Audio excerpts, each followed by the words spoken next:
या स्टूडेंट्स, हम लोग पढ़ रहे थे digestive system, digestion and absorption. Digestion and absorption और डाइजेशन एंड एब्जॉर्प्शन में हम लोग स्टडी कर रहे थे स्टमक की। और स्टमक में हमने क्या देखा था कि स्टमक की जब हम हिस्टोलॉजी पढ़ रहे थे तो लास्ट लेयर हमने क्या देखी थी, म्यूकोसा। और म्यूकोसा में हमने क्या चीज़ पढ़ा था कि म्यूकोसा में क्या प्रेजेंट होती है, गैस्ट्रिक ग्लैंड्स। तो हमने इस तरीके का स्ट्रक्चर देखा था म्यूकोसा के अंदर। This is mucosa layer and this is tubular branched gastric glands. और इस गैस्ट्रिक ग्लैंड्स पर हमने डिफरेंट सेल्स देखी थी। एज यू नो, हमने डिफरेंट सेल्स जो थी वो यहाँ पर स्टडी की थी। और उन सेल्स में कौन कौन सी सेल हमारे पास प्रेजेंट थी वो सारी सेल हमने पढ़ी थी। अब हमको क्या पढ़ना है कि वो सेल फंक्शन क्या करती हैं, उन सेल से क्या सीक्रेशन होता है। जो म्यूकोसा लेयर है, वो म्यूकोसा लेयर के अंदर गैस्ट्रिक ग्लैंड प्रेजेंट है और इस गैस्ट्रिक ग्लैंड में कई तरीके की सेल्स प्रेजेंट है और वो सेल्स डिफरेंट सीक्रेशन देती हैं और उनके सीक्रेशन का डिफरेंट इफेक्ट होता है, फंक्शन है। तो हम कौन कौन सी सेल्स हमने पढ़ी थी, फर्स्ट सेल हमने देखी थी गॉबलेट सेल्स। ठीक है, पहली सेल्स हमने कौन सी देखी, गॉबलेट सेल्स। और गॉबलेट सेल्स क्या सीक्रेट करती है, मैं यहाँ पहले सीक्रेशन लिखूंगी, जो भी सीक्रेशन है उसको, और फिर उसका फंक्शन हम देखेंगे। तो गॉबलेट सेल क्या सीक्रेट करती है, गॉबलेट सेल म्यूकस सीक्रेट करती है। ठीक है, गॉबलेट सेल का जो सीक्रेशन है वो क्या है, म्यूकस है।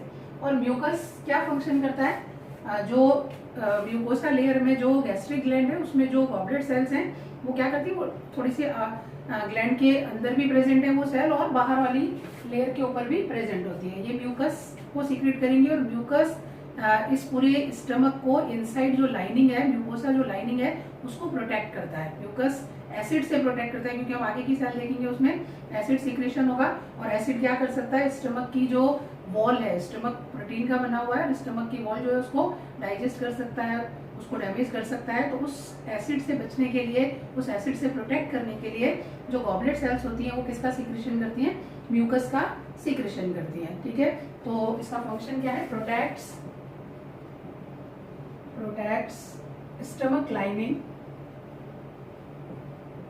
stomach lining from acid। ठीक है, इसका क्या हो गया, फंक्शन हो गया। सेकेंड आपकी जो सेल है वो कौन सी सेल थी, ऑक्जेंटिक सेल। दूसरी सेल कौन सी थी, ऑक्जेंटिक सेल।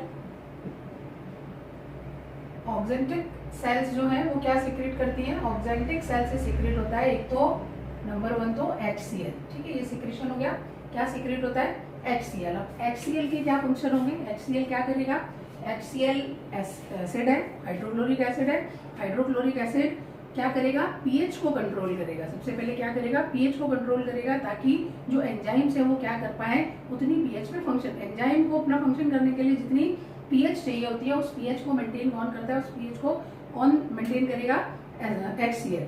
तो इसका फर्स्ट फंक्शन क्या होगा, फर्स्ट फंक्शन होगा इसका pH for action of enzyme. ठीक है, एंजाइम के एक्शन के लिए क्या देगा, पीएच देगा। दूसरा काम क्या करेगा, ये किल्स जर्म्स। ठीक है, क्या करेगा, जर्म्स को किल करेगा। ठीक है, दूसरी चीज इसके बाद जो ऑक्जेंटिक सेल जो सीक्रेट करती है वो है Castle's intrinsic factor. Castle's intrinsic factor. ठीक है, ये जो एक तरीके का प्रोटीन है कैसल्स इंट्रिंसिक फैक्टर, जो सीक्रेट कहाँ से हो रहा है, ऑक्जेंटिक सेल से। और इसका फंक्शन क्या है, कैसल इंट्रिंसिक फैक्टर का क्या फंक्शन है कि क्या करता है, इन absorption of vitamin B12, helps in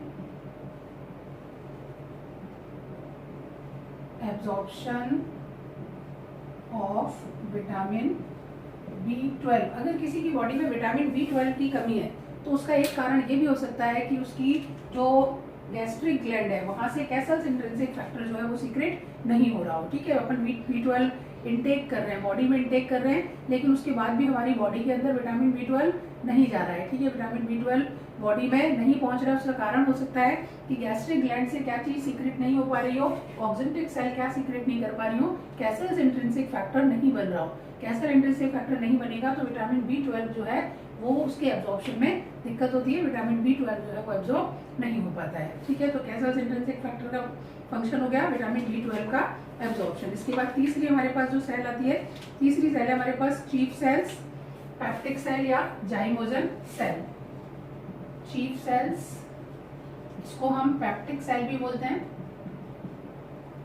और हम इसको जाइमोजन सेल्स भी बोलते हैं। ठीक है, इन सेल्स का क्या काम है, ये क्या सीक्रेट करती हैं, सीक्रेट्स एंजाइम, एंजाइम सीक्रेट करती है। लेकिन ये जो एंजाइम सीक्रेट करती है सब इनएक्टिव होते हैं, ये सारे एंजाइम कैसे हैं, इनएक्टिव है। इन्हीं एंजाइम को एक्टिव कौन करता है, HCl। ठीक है, इनएक्टिव एंजाइम चीफ सेल से सीक्रेट होंगे और वहां HCl ऑलरेडी प्रेजेंट होगा ऑक्जेंटिक सेल से आया हुआ, तो ये सब इनएक्टिव एंजाइम क्या हो जाएंगे, एक्टिव हो जाएंगे। क्योंकि इन एंजाइम को एक्टिव होने के लिए जो पीएच चाहिए वो कैसा चाहिए रहता है, एसिडिक चाहिए रहता है। ठीक है, तो ये यहाँ पर कौन कौन से एंजाइम सीक्रेट करता है, पहला जो एंजाइम है वो है पेप्सिनोजन, पेप्सिनोजन, इसको हम बोलते हैं इनएक्टिव पेप्सिन।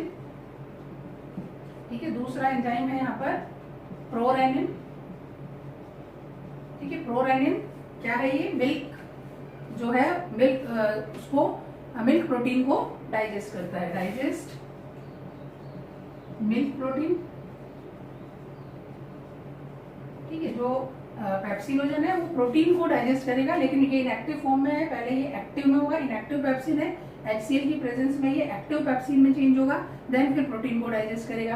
प्रोरेनिन जो है वो भी इनएक्टिव फॉर्म में है, ये भी क्या होगा, एक्टिव फॉर्म में आएगा और फिर मिल्क प्रोटीन को डाइजेस्ट करेगा। जो रेनिन जो एंजाइम है वो मोस्टली बच्चों में सीक्रेट होता है, ज्यादा किसमें सीक्रेट होगा, बच्चों के अंदर, क्योंकि बच्चे जो है वो फूड में मिल्क लेते हैं, उनका ओनली एंड ओनली फूड क्या होता है, मिल्क होता है। तो मिल्क में जो प्रोटीन प्रेजेंट होता है उसको डाइजेस्ट करने के लिए सीक्रेट होता है। धीरे धीरे जैसे जैसे एज बड़ी होती है हमारी फूड में मिल्क का पोर्शन कम होता चला जाता है, तो जो एडल्ट होंगे उनमें कम सीक्रेट होता है रेनिन, उनको मिल्क प्रोटीन डाइजेस्ट कम करना होता है, उनको अदर फूड हम लेने लग जाते हैं तो उनमें कम होता है। लेकिन बच्चों में ये प्रोटीन आपको, ये एंजाइम सबसे ज्यादा देखने को मिलेगा। तीसरा जो एंजाइम है वो है mild lipase,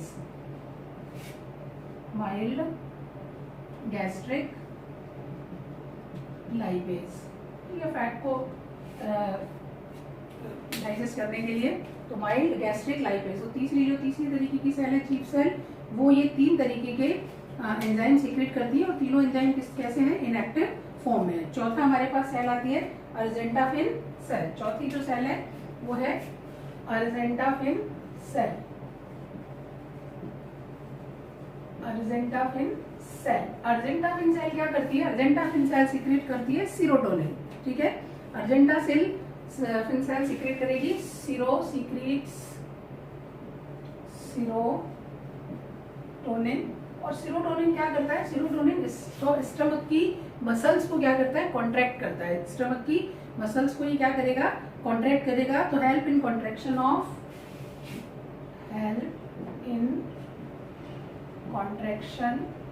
of muscles of stomach. ठीक है, अर्जेंटाफिन सेल क्या करेंगे, क्या सीक्रेट करेंगे, सीरोटोनिन। और सीरोटोनिन किसमें हेल्प करता है, स्टमक की मसल को कॉन्ट्रैक्ट करने में हेल्प करता है, ताकि फूड जो है वो मिक्स होता रहे। और जितनी मैंने अपन ने जो मसल लेयर थी उसके अंदर अपन ने 3 तरीके की मसल पड़ी थी, longitudinal muscle, circular muscle, oblique muscle, उनमें कॉन्ट्रैक्शन होगा तो फूड की क्या होगी, मिक्सिंग होगी। ठीक है, इसके बाद हमारे पास में जो अगली सेल थी वो थी जी सेल। नेक्स्ट सेल हमारे पास जी सेल है और जी सेल से क्या सीक्रेट होता है, जी सेल नेचर में कैसी है, एंडोक्राइन। ठीक है, इसलिए इससे जो सीक्रेट होगा वो एक तरीके से हार्मोन है। ठीक है, हार्मोन सीक्रेट होगा। और कौन सा हार्मोन सीक्रेट होता है, gastrin hormone. Gastrin hormone local hormone है और ये बाकी सभी सेल को it stimulate all the cells of gastric glands to secrete their secretion।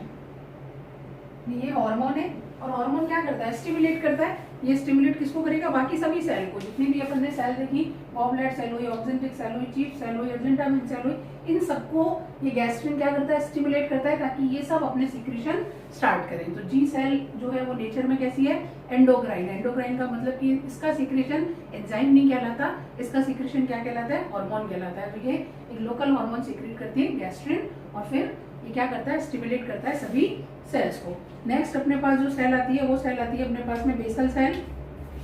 6 number basal cells. और बेसल सेल्स क्या करती हैं, produce all the cells, produce all the cells of gastric gland. Gastric gland की जितनी भी cell है ये सब किससे बनती है, बेसल सेल। जब बेसल सेल आगे बढ़ती जाती है और एक तरीके से मॉडिफाइड होती चली जाती है अलग अलग तरीके की सेल में, गॉबलेट में, चीफ में, ऑक्जेंटिक में, अर्जेंटाइन में, जी में, ठीक है। तो ये बेसल सेल सभी तरीके की सेल को क्या करती है, एक तरीके से प्रोड्यूस करती है। तो ये हमने किसके बारे में पढ़ा, गैस्ट्रिक ग्लैंड में मिलने वाली डिफरेंट डिफरेंट सेल्स के बारे में, और हमने उनके सिक्रीशन के बारे में, और हमने उनके सिक्रीशन के फंक्शन के बारे में एक बार रिकैप हम कर लेंगे। रिकैप में हमने देखा कि गैस्ट्रिक ग्लैंड में कौन कौन सी सेल प्रेजेंट थी, goblet cell, oxyntic cell, chief cell. Chief cell को ही हम पेप्टिक सेल्स भी बोलते हैं, जाइमोजन सेल भी बोलते हैं, ठीक है। और जो ऑक्जेंटिक सेल है इनको हम पेराइटल सेल भी बोलते हैं। ऑक्जेंटिक सेल को हम पेराइटल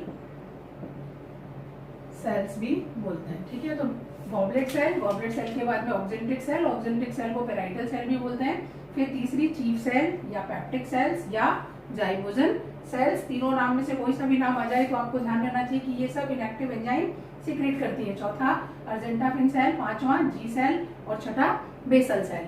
पहला गॉबलेट सेल से म्यूकस सीक्रेट होता है, ऑक्जेंटिक सेल से HCl and castle intrinsic factor secret होता है, चीफ सेल से ये डिफरेंट एंजाइम सीक्रेट होते हैं जो अपनी इनएक्टिव कंडीशन के अंदर रहते हैं, जो कि एक्टिव किसकी वजह से होते हैं, HCl की वजह से एक्टिव होते हैं।